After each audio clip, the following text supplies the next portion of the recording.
E aí, turminha, tudo bem com vocês? Mr. Felipe aqui para mais um vídeo de educação física. Turma, hoje dando continuidade aí no nosso conteúdo, eu quero falar para vocês sobre uma outra modalidade de futebol, tá? No final do vídeo, eu vou deixar uma atividade para vocês, então não deixem de assistir o vídeo até o final, porque vai ter uma atividadezinha importante para vocês fazerem, beleza? Bom, galera, nós já falamos sobre o futebol de campo gramado, né, o mais tradicional, o mais comum, o mais conhecido. Depois nós falamos sobre o futsal, futebol de salão. No vídeo passado eu trouxe para vocês a quadra do futsal, as marcações, expliquei mais ou menos para que serve cada marcação, as regras e tudo mais. Hoje eu quero trazer para vocês algumas curiosidades sobre uma outra modalidade, que é o futebol de areia. Eu não vou me aprofundar muito, não vou chegar a trazer aqui o vídeo explicando a quadra, explicando as marcações como eu fiz com o futsal e com o futebol gramado, mas eu vou aqui tentar trazer para vocês uma noção do que é o futebol de areia e vou colocar aqui alguns vídeos, tanto do futebol de areia quanto do futsal, tá? A gente não chegou a ver os vídeos do futsal, então eu vou deixar aqui alguns vídeos de alguns lances, algumas jogadas do futsal e do futebol de areia. E a primeira coisa que eu queria comentar com vocês, pessoal, sobre o futebol de areia é a estrutura do campo, tá? No futebol de campo gramado nós vimos que a superfície é toda em grama, né? No futsal nós vimos que a superfície tem que ser de um material liso, que não pode ter ondulação, não pode ter buraco. E no futebol de areia, o campo é de areia. Então é um campo totalmente cheio de desníveis, cheio de ondulações, cheio de morrinhos de areia, cheio de buraquinhos, o que dificulta muito aquele passe rasteiro, o passe quando você toca a bola para ela ir rolando até o seu companheiro, que é muito comum no futebol de campo gramado e no futsal, né? Onde as superfícies do campo são mais lisas, você consegue fazer esse passe. No futebol de areia esse passe é mais difícil, então é muito comum você ver os jogadores levantando a bola e tocando a bola pelo ar, dando toquinhos altos, por conta da dificuldade de rolar a bola na areia. Outra característica legal, pessoal, é que no futebol de areia, as marcações das linhas laterais e das linhas de fundo são feitas com fitas. E não existem marcações dentro do campo, porque se você colocasse uma fita ali dentro, um jogador poderia acabar tropeçando e caindo. Então, dentro do campo, as linhas são imaginárias. Existem algumas marcações de fora do campo, para que os jogadores tenham uma noção ali mais ou menos de onde é o centro da quadra e a linha da área do goleiro. Então, tanto os jogadores quanto os árbitros têm que estarem aí atentos a essas marcações para eles saberem mais ou menos onde são essas linhas aí do campo do jogo. Outra característica bem legal de observarmos aí no futebol de areia são os materiais utilizados para jogar. Olha só, no futebol de campo gramado, os jogadores normalmente utilizam lá uma camisa, um calção, um meião e uma chuteira com travas, né? Para não escorregar na grama. No futsal, eles utilizam também uma camisa, um calção, um meião e uma chuteira com a sola mais lisa, que não escorrega na quadra de futsal. Já no futebol de areia, eles utilizam uma camisa, um calção e só. Eles não utilizam chuteiras, não utilizam meias, porque eles jogam na areia. Então não faria sentido utilizar, por exemplo, um tênis, porque o tênis encheria de areia, né? Acabaria atrapalhando os atletas. Então eles jogam descalços.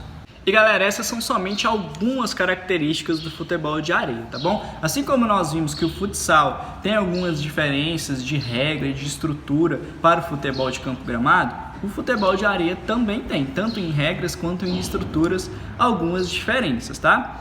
Mas eu não vou me aprofundar muito nisso, porque a atividade que vocês vão fazer vai ajudar a vocês a observarem um pouquinho mais essas diferenças.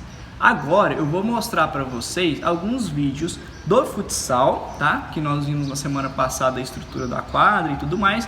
Vou mostrar alguns lances, alguns vídeos do futsal. Na sequência, alguns lances de momentos aí do futebol de areia também, para vocês visualizarem ali o campo, as jogadas, as marcações. Vocês vão ver as linhas ali que são as fitas, os árbitros e tudo mais.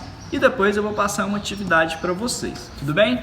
Então assistam aí os vídeos, os lances e prestem atenção na atividade que o Mister vai deixar lá no final, porque ele já faz parte da atividade avaliativa para fechar o nosso segundo trimestre. Belezinha? Então roda aí os lances do futsal e do futebol de areia.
E aí, gostaram dos lances? Bem bacana, né? Então agora o Mister vai deixar para vocês uma atividade, tá? Nessa atividade eu vou colocar ali algumas perguntinhas bem simples sobre o futebol de campo gramado, sobre o futsal e sobre o futebol de areia. A gente já fez uma pesquisa sobre o futebol de campo gramado, não fizemos ainda pesquisa sobre o futsal, mas o Mister já fez uma aula bem detalhando ali, explicando direitinho o futsal. O futebol de areia a gente ainda não aprofundou muito, né? Essa foi a primeira vez que a gente falou, o Mister deu alguns detalhes, então vocês vão ter que fazer uma breve pesquisa ali sobre o futebol de areia, tá? Mas as perguntas são bem simples, mas para a gente se preparar para a atividade que o Mister vai postar na semana que vem, que é a atividade, que é a fase final dessa atividade, da atividade avaliativa, que vai fechar a nossa nota do segundo trimestre.